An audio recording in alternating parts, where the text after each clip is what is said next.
मागील लोकसभा आणि विधानसभा निवडणुका पार पडून काहीच दिवस उलटले असताना निवडणुकीपूर्वी दिलेली आश्वासने आता हवेत विरल्याचे चित्र दिसत आहे। शहरातील तेलुगू भाषिक समाजाने भाजप नेत्यांवर तीव्र नाराजी व्यक्त केली आहे। निवडणुकीच्या काळात भाजपचे वरिष्ठ नेते आणि स्थानिक पदाधिकारी यांनी तेलुगू समाजाला विकासाच्या अनेक घोषणा केल्या होत्या। इतकेच नव्हे तर राज्याचे मुख्यमंत्री देवेंद्र फडणवीस यांनी तर तेलुगू समाजाचे युवा नेते श्रीनिवास संगा यांना समाजाच्या विकासासाठी भरघोस निधी उपलब्ध करून देऊ असे आश्वासन दिले होते। मात्र निवडणुका संपल्यानंतर या सर्व घोषणांचा कसलाच ठावठिकाणा नाही।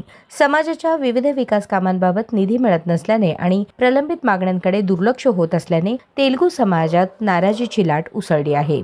स्थानिक कार्यकर्त्यांचे म्हणणे आहे की निवडणुकीच्या वेळी समाजाचा वापर फक्त मतपेटी भरण्याइतपत करण्यात आला। निवडणूक संपली आणि आश्वासनेही संपली।